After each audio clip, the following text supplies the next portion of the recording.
Amigos de Al Filo, ya estamos aquí en el set de las entrevistas. Tenemos en el día de hoy un filete de entrevista con la profesional del derecho, especialista en derecho laboral y también derecho penal. Yulenny Cruz, dije el nombre bien, Yulenny. No, Yolenny Cruz. Es Yolenny. Yo sabía que andaba por ahí, ¿Cómo está? Bienvenida. Muchísimas gracias. Sí. Profesor, aquí tenemos también el día de hoy. Podemos abordar. ¿Podemos abordar lo que sea? Sí, vamos por Hoy tenemos refuerzo, ¿eh? Muchas gracias. Miguel Medina, BTV, la producción, Luis Acosta, nos mandaron refuerzos Grandes Ligas por acá. No, que va. Profesor, bienvenido. Muchas gracias, Félix, muchas gracias. Y a los señores, ¿verdad? Directores de ya, vamos a decir, esta gran sombrilla comunicacional que es Medio Panorama. ¿Es una hermandad? Sí. El proceso se ha cumplido con los jóvenes que dirigen este esfuerzo comunicacional, como yo le llamo. Así que muchas gracias y vamos a hablar un poco de todo porque Yolenny tiene todas las capacidades. Y nos gustaría, entrando, profesor, que nos hable un poco de este ditirambo que tenemos en el Congreso con la reforma al Código Laboral. ¿Qué visión tiene ella de todo lo que se está hablando? Porque hay un solo escollo que tiene que ver con la cesantía laboral. Bueno, mira, primero que todo tenemos que tener en cuenta de que la reforma laboral es una necesidad. Yo he sido una de las personas que se ha abanderado sobre el hecho de que la reforma debe concretizarse. Sin embargo, debemos ser muy francos. Este proyecto de reforma fue un proyecto que se luchó mucho para poder introducirse al Congreso. Se habla de que hubo unas reuniones tripartitas que se celebraron entre los diversos sectores, en donde participó el sector de los empleados, que estaba representado por los sindicatos de empleados, el sector de los empleadores, en este caso el sector empresarial, y el Estado Dominicano a través del Ministerio de Trabajo. Esto supuestamente, este proyecto que se somete al Congreso es lo que es el resultado de esas conversaciones. ¿Qué sucede? En esas reuniones que se sostuvo, el tema de la cesantía fue un aspecto que siempre ha generado un terror a la hora de llevarlo a una mesa. ¿Por qué? Porque, bueno, tenemos el sector de los empleados, el sector de los sindicatos de empleados, que incluso recientemente vi una noticia que el presidente de uno de los sindicatos dijo que desde el momento en que empiecen a hablar de la cesantía habrá problema y se movilizará la población. Sin embargo, no podemos pensar en eso, no podemos pensar en que el país debe ceder ante este tipo de, vamos a decir, posiciones, para no decir amenazas, pero vamos a decir posiciones, este tipo de posiciones, porque es necesario que se haga una reforma del Código Laboral y, bueno, yo desde mi punto de vista, muy objetivo, creo que el tema de la cesantía debe igualmente ser revisada. Porque hoy en día tenemos ¿Revisar qué, por ejemplo, de la cesantía? Bueno, nosotros hoy en día tenemos una cesantía, para las personas que no entienden, la cesantía, la previsión de la cesantía, la cesantía fue prevista exclusivamente para tú indemnizar a ese trabajador que tú terminas su contrato sin ninguna causa y que este valor que yo te indemnizo es para que tú puedas sostenerte económicamente en el periodo de tiempo que tú logres para recolocarte en el sector empresarial otra vez, o que tú decidas volverte otra vez un ente productivo. ¿Qué sucede? Hoy en día este valor es incrementado a partir del 5º año, son 23 días de salario por cada año que ese trabajador acumula. Entonces, esto es infinito. O sea, esto es, cada año ese trabajador acumula este valor infinitamente. Para ponértelo en números claros, un trabajador cuando entra a trabajar en tu empresa tiene un costo que es un pasivo laboral, que está compuesto por el salario, está compuesto por la seguridad social, pero está compuesto con el pasivo laboral que corresponde a las prestaciones. Las prestaciones son dos cosas. El preaviso, que son 28 días cuando ya tú tienes más de un año, y la cesantía. Entonces, esa cesantía es infinita porque cada año ese trabajador acumula un monto de cesantía. A diferencia de las otras figuras, esta cesantía aplica cuando tú desahucias al trabajador, que es lo que la gente llama la famosa que me cancelaron. Que me cancelaron y me dieron mi dinero. Eso es coloquialmente, me dieron mi cuarto. Que yo digo que esos no son tus cuartos, realmente son los cuartos de la empresa que le ha costado, pero realmente porque la gente ha pensado que este es un ahorro que tú vas acumulando, lo cual no debería ser el espíritu de este tipo de figura. Entonces, ¿qué sucede? La figura del despido tiene un tope de indemnización en caso de que el despido sea injustificado de 6 meses. Y la figura de la dimisión, que es cuando el trabajador termina el contrato de trabajo. Porque a él le dio la gana. No, cuando el trabajador dimite es porque el empleador supuestamente, digo supuestamente ya porque fue que probarlo, ha recibido una violación en sus derechos. Entonces, cuando ese empleado ha sido vulnerado en sus derechos laborales, no le pagaron su salario a tiempo, no le está pagando la seguridad social, etcétera, puede dimitir. Entonces, el código ha previsto para ese trabajador, inclusive para ese trabajador, una indemnización de un máximo de 6 meses también. Entonces, ¿qué propone el sector empleador? El sector empleador ha llevado una propuesta al Congreso, la cual ha sido para mí una propuesta que tiene bastante sentido, en 2 vertientes. Una es que cuando tú vas a acumular, a establecer la cesantía, a pagar la cesantía a un trabajador, se toma en cuenta los 12 últimos salarios del mes del trabajador, los 12 últimos salarios, y eso te va a dar el salario del trabajador promedio. Entonces, primero han establecido que en vez de hacer ese cálculo basado en ese monto, que sea basado en máximo 10 salarios mínimo del sector al que pertenece el trabajador. Y adicional, no al que paga la empresa, sino al sector. Exactamente, al sector empleador. Y también ha establecido que esto tenga como un tope. Entonces, que esto tenga un tope y a la vez que para esto generar una mayor competitividad de la empresa. Entonces, ¿qué te decía al inicio? Si tú te pones a ver... ¿Y cómo compensan a lo que llaman ahora el colaborador ahí? O sea, ¿dónde está, diríamos, una compensación? Porque tú le estás quitando derechos ya adquiridos, como llaman las centrales, pero ciertamente, ¿qué gana el empleador ahí? El empleador. El trabajador. ¿Qué gana? Bueno, inicialmente, el trabajador siempre va a tener el reconocimiento de sus derechos. Eso es algo que siempre lo va a tener. Sin embargo, tú dirás, bueno, desde el punto de vista del trabajador, esto no es tan beneficioso, esta propuesta no es beneficiosa. Posiblemente es así, es cierto. Lo que pasa es que nosotros tenemos que ver que en el juego del trabajo hay 2 jugadores. Está el trabajador y está el empleador.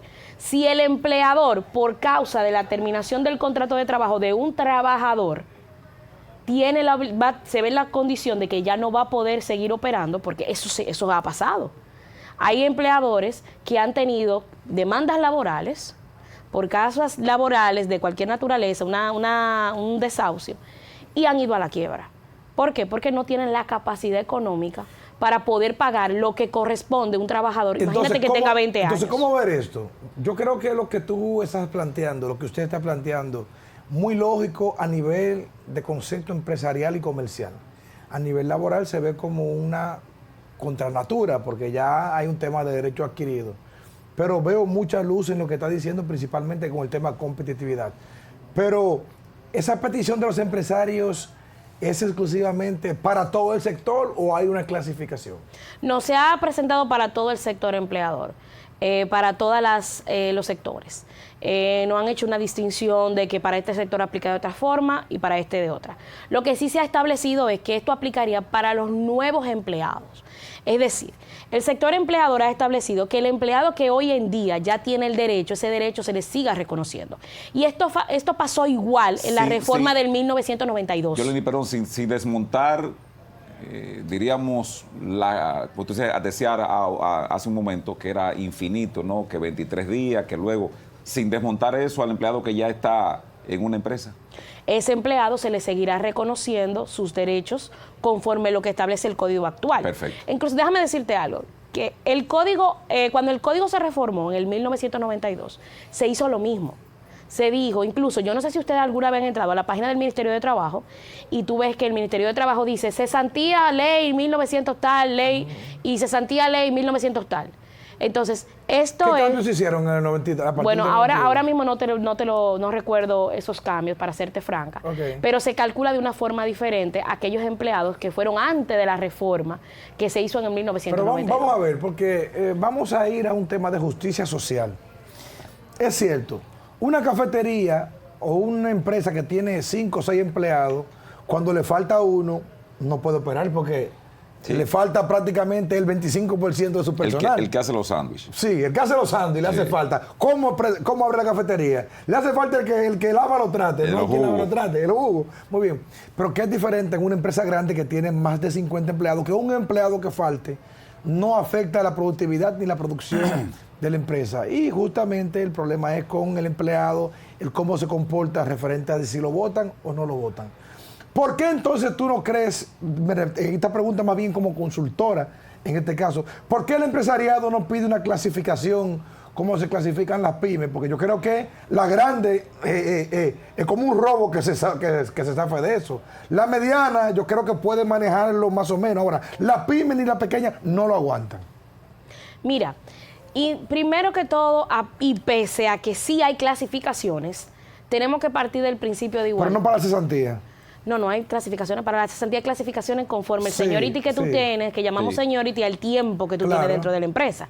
Ahí sí hay una clasificación, pero tú me estás hablando de clasificación del sector para Ajá. que la cesantía opere diferente. En primer lugar, no me parece justo establecer que porque falta un trabajador Ajá. en una empresa grande, tiene el mismo impacto en una empresa pequeña, que no tiene el mismo impacto. Te voy a decir por qué. Porque puede que el que falte sea el gerente de manufactura, o sea la persona que dirige el departamento de calidad, o sea la persona del departamento de temas industriales, de servicios industriales. Sí. O sea, el impacto que tiene la ausencia o no de un trabajador, que cada trabajador tiene una obligación dentro de la operación. O sea, no un ejemplo pétreo. Pero la Lo que te lógica- quiero decir es que en una cafetería que hay dos personas, la dueña del negocio y una empleada, el día que falta la empleada, ese negocio se jodió. Que es diferente a una empresa que puede faltar el dueño, puede faltar el gerente, y es verdad que te puede bajar la productividad, pero La lógicamente dinámica no es la misma. No es la misma la dinámica. Estamos claros me que la refiero. dinámica no es la misma. Entonces, Ahora, no puede ser que la ley aplique para una cafetería con 2 empleados que para una empresa con 50,000 empleados como un grupo de estos grandes o un banco aquí. bueno, es que la ley es igual para todos. Tenemos que partir de la Constitución. O sea, la Constitución establece que hay un principio de igualdad. Todo el mundo tiene derecho a ser tratado en igualdad de condición. En el momento en que tú empieces a discriminar un sector porque es por su condición económica o por su posición económica, entonces eso va en detrimento de su derecho constitucional. Pero si tomáramos entonces ese parámetro de este país, tendríamos que cerrarlo. Porque aquí impuestos sobre la renta se jode la clase media. Se está jodido la clase media. ¿Por qué? Pues te cobran 30%, 18% de ITEVI, un 10% de proveedor del Estado. Y prácticamente de 10 pesos que tú tienes, te vienen quedando 2 pesos. Pero eso Si mismo lo pensamos monto así, nos lo jodimos paga la entonces. clase alta también. ¿Y dónde lo paga? Bueno, lo paga. Lo Lo tiene que evade, pagar. lo evade, Ahora, son ricos bueno, todos, pero ricos. tú me estás hablando de que la clase alta lo evade. Sí. Porque la clase alta posiblemente Tiene tengan cómo unos hacerlo. mejores asesores Sí. para pagarlo, para hacer esas evasiones. Pero el hecho de que la Dirección General de Impuestos Internos no esté haciendo su pero lo trabajo que de te quiero decir es que fiscalización en este país de manera tenemos- adecuada. En este país tenemos clasificación para miles de cosas. Claro que sí. Por ejemplo, para tú ser diputado tiene una edad, para ser senador tiene otra edad, para ser presidente de la República tiene otra edad. Y es la misma ley, simplemente que hace sus excepciones. ¿Por qué? Por un asunto lógico de ¿qué? De habitabilidad, de sociedad, de convivencia. Es la palabra correcta. Pero hay algo que a mí me gustaría que miráramos en lo que tiene que ver con esto, porque yo a veces creo que, y el empresariado a veces no se da cuenta que aquí hay una estabilidad social envidiable, que trastocarla desde el punto de vista de que ellos están produciendo muy buenas ganancias. Como dice mi compañero Félix, yo creo que la reclasificación ahí podría verse porque el asunto constitucional en este aspecto, pues no son, diríamos, no son No es pétreo. derechos, y no son derechos fundamentales, sino, bueno, si te conviene estar en la cafetería o si te conviene estar en la empresa, es una decisión propia, no hay una violación. O sea, tú vas con diríamos, unos parámetros establecidos ahí que ya tú sabes a qué te abstienes. Yo digo, a partir de eso, la estabilidad que tiene la República Dominicana, que todo el mundo sabe que está muy por encima, no tiene sobresalto. Aquí los inversores saben a qué se abstienen porque no van a tener una conflictividad. ¿Por qué poner en peligro eso, del punto de vista, no para que tú me analices, con una parte que muy bien pueden trazarse, como se ha visto en otras acciones, y por qué mantenerse al cierre, ¿no? Con esto de la reforma, sí o no, o si sí, no, que no hagan nada, porque sin eso no se puede? Mira. Pero no, creo que tu planteamiento, profesor, muy interesante. Vamos a dejar la pregunta en queue y me la responde cuando hagamos una pequeña pausa, cumplimos algunos compromisos comerciales y ya regresamos a ver qué es lo que está pasando, pues. Gracias por seguir con nosotros en Al Filo de este domingo. Se la dejo donde la dejé antes de la pausa. Chiquitica, ¿para qué la va a hacer? Sí, Bueno, sí. primero que todo tenemos que recordar algo.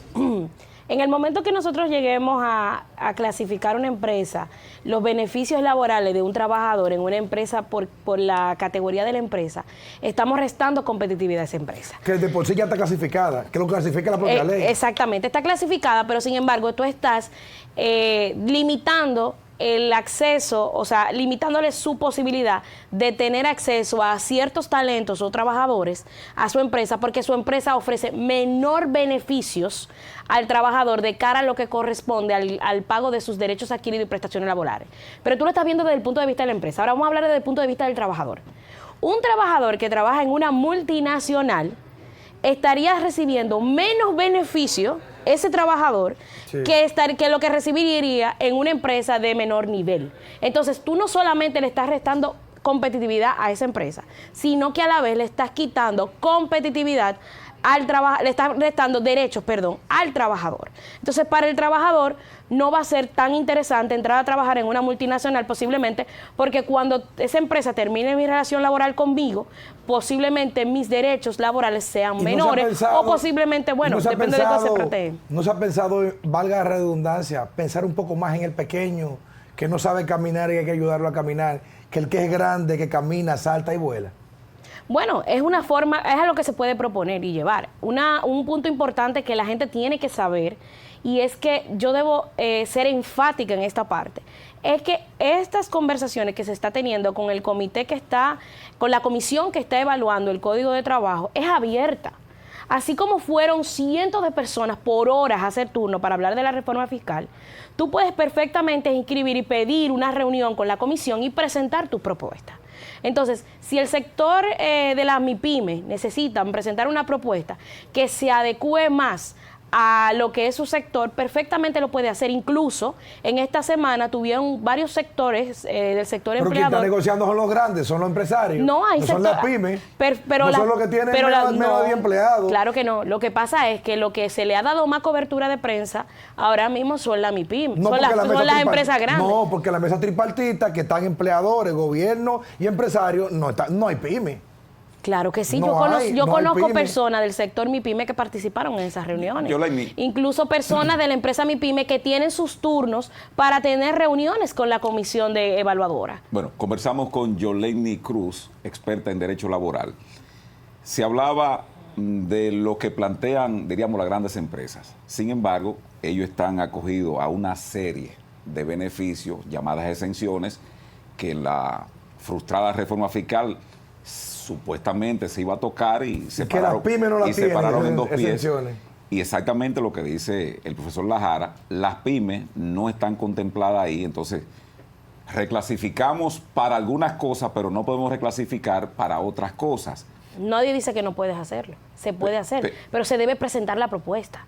Entonces lo importante aquí es que se presente esa propuesta. Lo que pasa es que parto del planteamiento de la igualdad, de la Constitución en los derechos. Si se hace para algunas cosas, debería hacerse para otras cosas. Y es el abordaje que queremos aquí dejar por sentado, de que podría haber una clasificación en lo que tiene que ver con la cesantía, para que no haya la afectación, porque un joven que está saliendo de una universidad y que va a egresar, bueno, pues le gustaría tener, porque aquí tenemos lamentablemente una seguridad social que también debió de partirse primero la reforma de la seguridad social antes de la reforma del Código de Trabajo, pero aquí siempre hacemos ponemos la carreta. Yo entiendo que debió haber sido una reforma integral, tanto de la reforma laboral como de la reforma de la seguridad social.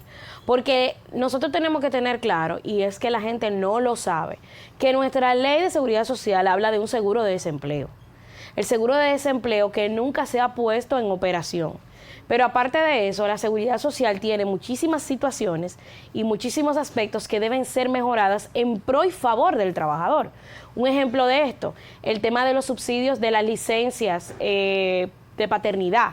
La licencia de paternidad no es subsidiada. Esa es una de las razones que genera que cuando tú hables de un padre, esa licencia no sea tan amplia como la de la madre, o posiblemente ni siquiera se asemeje en un 50% o en un porcentaje de un 20, un 30%. Y también porque la parte que queríamos baja ayudar a la ciudadanía, esa se ha mantenido al margen. Por ejemplo, hay un mandato no solamente de ley, sino constitucional, refrendado por la antigua Suprema Corte y también por el Tribunal Constitucional, que dice que todos los empleados públicos deben estar en el Seguro Nacional de Salud, que es el SENASA.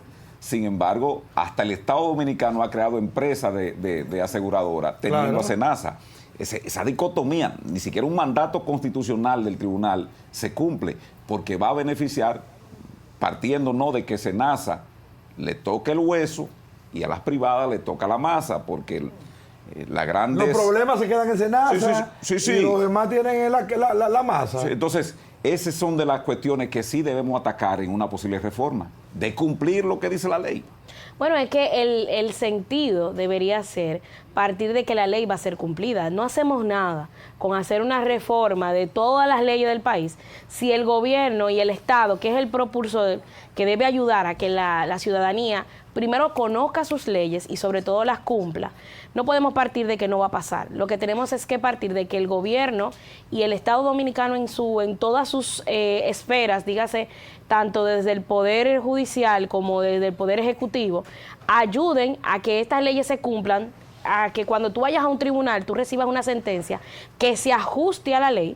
En estos días escuchaba una entrevista en donde el gobierno le echaba la culpa al Poder Judicial de que en los casos penales se consiguen un bajadero para que los delincuentes queden libres. No, no es así. Es que a veces no queremos entender las decisiones de los tribunales que están apegadas al derecho, porque en lo que el procedimiento se violó, no el derecho entró. En materia laboral también pasa. En caso de un caso cualquiera penal, es cierto, muchas veces están adaptadas y aplicadas al derecho y respetan las normas y las leyes del derecho, más no las normas morales de la sociedad. No, mira, en materia laboral también pasa. También nos encontramos con sentencias desatinadas, sentencias que no se ajustan a la realidad, sentencias porque los jueces no conocen un sector y mafia o no de abogados, entienden la forma de operatividad. Y mafia de abogados también, hay que decirlo. Hay claro, pero una de las bondades, señores, que tiene esta reforma es que trata de eliminar la reforma laboral, trata de eliminar esos embargos ilegales. Señores, hoy en día tú tienes una sentencia laboral y al tercer día hay un camioncito frente a tu empresa llevándose todos los motetes. Vamos a ver, sí, porque... Y eso se trata de eliminar. Nos fuimos tanto en la discusión de la clasificación de la cesantía, pese a que no es un tema discutido hasta el día de hoy, porque el empresario está buscando preservar su dinero, no está defendiendo ninguna pyme al día de hoy. Pero no hemos hablado de cuáles son los cambios y los ajustes que trae esa reforma laboral, porque por ejemplo... modernizarlo, diríamos. Sí, pero modernizarlo, escuche esto. Van a modernizarla por el primer punto que ella aborda, oye, ¿cuál es? No nosotros. Profesor, nosotros fuimos que la metimos de una vez a la Sí, pero está bien, muy bien. Vamos a hacer una culpa. Pero el primer punto a modificar es que no puede ser embargado. O sea, ¿sabes qué significa eso? Que no van a pagar porque no pagan. No, pero para ¿Por qué nada. lo embargan? ¿Por qué no pagan? Pero para nada. ¿Por qué no pagan? No es que no vas a ser embargado. Y tienen que embargarlo para que paguen, porque el rico lo que quiere es más cuarto. No, mira, para nada. La reforma no habla de que no pueda ser embargado. Lo que habla es de un debido proceso para preservar los derechos de ambas partes. ¿Y en qué consiste? Por ejemplo, bueno, mira, una de las cosas que sucede hoy en día, para que tú me entiendas, es que cuando tú pierdes en primer grado, para tú apelar como parte que perdió, en este caso la empresa, porque el trabajador que no lo va... casi siempre pierde, hay que decirlo. No, casi siempre. No, casi siempre. Yo no sé cuáles son los abogados que tú has tenido, pero yo casi siempre pierdo. Ahí el fardo de la prueba se invierte. Ese es el empresario que tiene que demostrar. Sí. Que, eso es sí, no, mira. Claro, ¿qué pasa? Eso, perdóname, eso tiene, ¿verdad? Tiene un asidero histórico porque los abusos hasta el año 92 aquí en el país, recuerden ustedes que había prácticamente una condena de la OIT a la República Dominicana por las violaciones a los trabajadores. Balaguer, viejo zorro, porque se le iban a cerrar los créditos es que nombra esta comisión de 3 que conocemos, Rafael Alburquerque, estuvo ahí el expresidente, no, el expresidente del tribunal, Milton Rey Guevara, y el otro personaje, que fueron 3, ahora no lo recuerdo, y formularon esto y se liberó en gran medida, y por eso vinieron las inversiones de zona franca al país. Bueno, es un punto histórico. Pero mira, importante aquí que tú dices que cuando lo que yo decía aquí era, cuando tú en primer grado, una demanda laboral, en el primer grado, el empleador termina siendo condenado al pago de unas compensaciones a favor del trabajador. ¿Qué sucede? Esas compensaciones pueden ser incluso hasta los derechos adquiridos y pongamos a ver que son 100,000 pesos.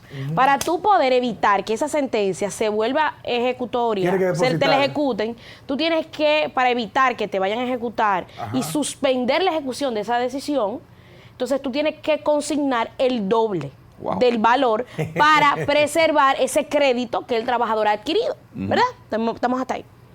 Llevamos ese doble, lo consignamos en un banco, lo frizamos o hacemos una fianza judicial, una fianza a través de una aseguradora.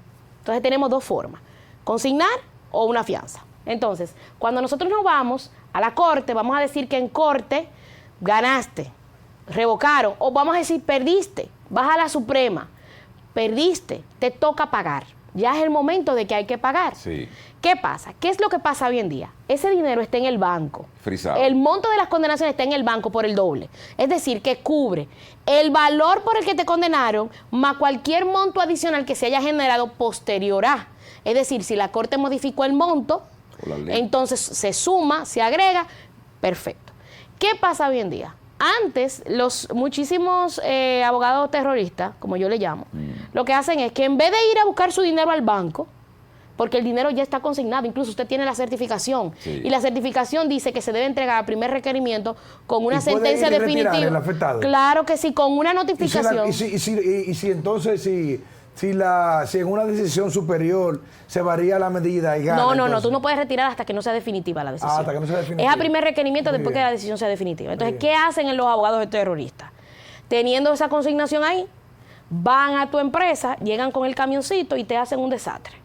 Entonces... Se pierden muchas cosas. No, pero no solamente se pierden muchas cosas, porque no queda en el inventario muchísimas veces lo que se llevan, sino es que tú, después de que tú logras... Por eso es que se pierden muchas primero cosas. van sin fuerza pública. Que es el primer delito, porque ir sin fuerza pública es un delito. Un grupo de tigres. Sí. Un grupo de tigres que no están registrados ni cumplen con el procedimiento que manda la ley para el registro de lo que son los cargadores. Y algunos policías fuera de servicio. Y algunos, bueno, sobre todo los policías fuera de servicio. Pero entonces, tú dirás, pero ven acá, Lajara, tú dirás, ¿qué tú dirás? Tú dirás, bueno, sí. ¿tú sabes lo que tú dirás? Tienen un uniforme viejo y se lo ponen para esa actividad. Ya lo sabes. Conocemos. Una camiseta gris que está blanca. O el carnet viejo. Más peleada que los soldados de Ucrania. Sí. Entonces, ¿qué es lo que tú entiendes en tu lógica que debió pasar? Ellos primero debieron haber ido al banco a buscar su dinero. Si lo del banco no cubre, entonces después tú puedes ir a hacer lo otro. Pero no puedes tú inmediatamente ir a buscarme los bienes míos, desmantelarme mi operación cuando tu dinero está ahí. Igualmente lo hacen. No van a la aseguradora a pedir el desembolso. ¿Qué otras cosas aparte porque Félix preguntó? Esas son una de las cosas que se tratan de mejorar ahora. ¿Qué otras mejoras? Bueno, otra de las mejoras que para mí... otros cambios, ¿qué otros cambios? Habría que verla. Sí. Mira, otra de las mejoras, porque la gente solamente ha hablado de las vacaciones, que nos dieron un día más de vacaciones. Ustedes saben que ahora de 14 pasamos a 15 días de vacaciones, después de cierto tiempo. También de las mejoras, yo creo que una de las partes donde se ha robustecido más en la parte de procedimiento, se creó una etapa en el proceso, no se creó, se modificó la etapa de conciliación en el caso de una demanda laboral. Ustedes saben que muchas veces escuchan un trabajador que tienen 7, 8 años peleando un litigio. Incluso podrán escuchar trabajadores que dicen, es que el abogado mío no quiere que yo trance eso, y yo lo que quiero es mi dinero. Entonces, ahora se creó un procedimiento que se celebra en una sala de consejo, una cámara de consejo con el magistrado, en donde ya es una reunión privada, que no es todo el mundo ahí. Que conciliatoria. Conciliatoria. Porque en todo proceso siempre está la conciliación entre pero es una conciliación vaga lo que existe hoy en día. Lo que existe es esto, te lo voy a dejar claro cómo es. Vamos a ver. Tú llegas a audiencia, sube estrado, y te dicen los vocales, ¿tienen las partes ánimo de llegar a un acuerdo? No. Bien. Se fija, el juez dice, perfecto, se levanta acta de no acuerdo, se fija audiencia de juicio de forma. Como una petición de divorcio. básicamente es ¿Se quiere un divorciar? protocolo Sí, no. inoperante. Ya. Entonces, lo que se está buscando ahora es que haya un juez conciliador, que ese juez conciliador se siente con las partes, que el trabajador esté pendiente, esté presente, y que entonces en esa conversación con el juez conciliador se logre que se evite un litigio innecesario. ¿Por qué? Porque a veces tú como empleador le pasas una propuesta al trabajador a través de su abogado. Y a pesar de que el abogado tiene la obligación de hacer llegar esa propuesta, no la hace llegar, porque primero están sus intereses económicos, de cuánto él aspiró que se iba a ganar con ese caso. Sí. Entonces ahora con el juez conciliador se está estableciendo que se pueda generar una real mesa de conciliación. Y a lo que yo aspiro que suceda, de que el juez conciliador haga su papel activo, tal y como lo hace en el juicio de fondo, de que invite a las partes a llegar a un acuerdo y que en esa conversación se pueda dilucidar cualquier aspecto que no deba ir a juicio. Una justicia transaccional que va a evitar costos y tiempo. Y el Ministerio de Exacto. Trabajo, en este caso, ¿a quién le acompaña? ¿Al empleado o al empleador cuando hay una demanda laboral? El Ministerio de Trabajo no acompaña a nadie. No acompaña a No nadie, acompaña a ninguno. nadie. El Ministerio de Trabajo no entra dentro de un proceso laboral ni participa en un proceso laboral. Ahora, déjame decirte. Pero uno de los- el origen parte de una oficina de laboral. No, claro que no.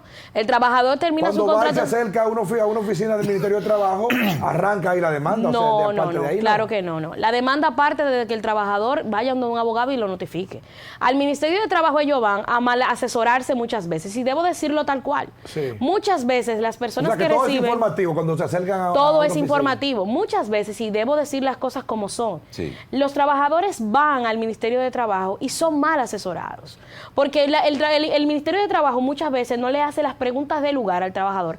Decirle, ¿cuál era su último salario? No es sobre el último salario que se calculan las prestaciones Es por el laborales. salario Es promedio. sobre los 12 últimos salarios. Claro, el promedio. Él le pregunta, no indaga como lo hace muchas veces el abogado, dígame usted, ¿por qué usted quiere dimitir? ¿Qué fue lo que le pasó?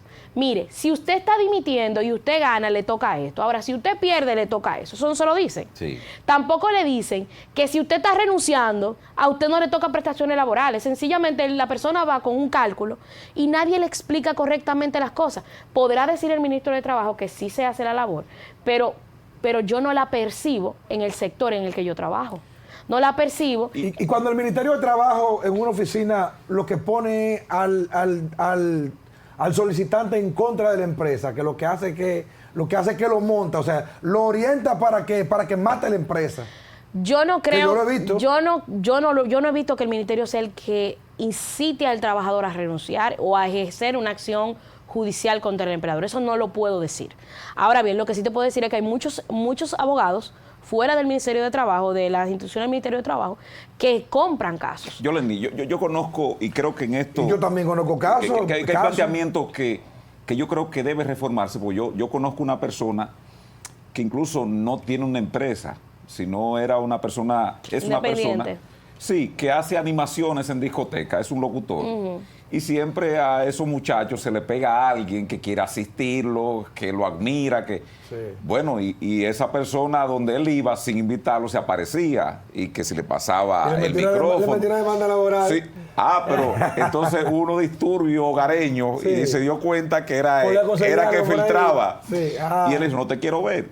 Hoy va y le pone una demanda. Laboral. Y un día él está, en una estación de radio y se llevan su vehículo montado en una grúa. Y dice, pero ¿y cómo es esto? Cuando una demanda tenía laboral. Y no lo sabía. Y no lo sabía. Bueno, mira, lo primero es que... ¿Qué hacer frente a esto? Lo primero es que cuando tú tienes una persona que te asiste y no es trabajador tuyo, tú tienes que tener muy claro cuáles son los matices que genera que ese trabajador que tú crees que no es empleado tuyo, tú no lo conviertas en empleado tuyo.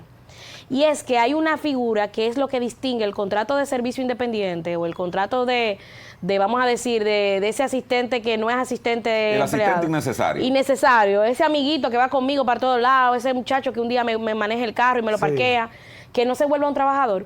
Tú tienes que tener en cuenta que se llama la figura de subordinación. En el momento en que tú empiezas a exigirle a ese trabajador un cumplimiento de un horario, te voy a decir algunos elementos que se pueden Sí. convertir, que tú empiezas a reclamarle el día que él no va, que tú empiezas a descontarle porque él no va ese día, o le dices, mira, tú tienes que mandarme un informe sobre cómo tú haces eso. O sea, que ese empleado, no, esa persona que no es tu empleado, vamos a decir, no se autodirige, sino que tú lo diriges, entonces posiblemente tú cruzaste la línea. Aunque no te cumple horario. Aunque no te cumple horario. Porque tú puedes cruzar la línea. Entonces, desde el momento en que tú lo subordinas hacia ti, lo vuelves un trabajador. Ese es lo primero que tenemos que tener claro. Ahora bien, ¿qué pasó en el aquel que se subordina sin subordinarlo? Es que no hay una subordinación sin subordinarlo. Por ejemplo, hay negociadores que se la buscan. En esto de la comunicación y en diríamos, el entretenimiento y los deportes, siempre se agrega gente por admiración, porque quieren picarlo y averiguan dónde está Félix, que bueno, está a las 3 de la tarde allá en RCC Media. Y le esperan allá. Está en la UAS, está allí. Su ídolo. Entonces ahí tú tienes que tener un buen asesor legal. Ahí que está. ese asesor demuestre que esa persona no era un subordinado. Hay que ser un que mal hablado, esa entonces. persona, Sí, no, porque si te demandan. Tengo que pagar un abogado ahora, Sí. entonces. No, porque si tú dices el que se subordina sin subordinarlo, hay cosas que tú Muy tienes bien. que tener. ¿Qué Tú estás otra- esperando qué una otra- demanda escúchame, laboral. para ver si podemos avanzar, porque ya el tiempo nos queda poco tiempo. ¿Qué otro cambio hay? Bueno, otro de los cambios que tenemos es la incorporación del teletrabajo dentro del Código de Trabajo, dentro de esta reforma.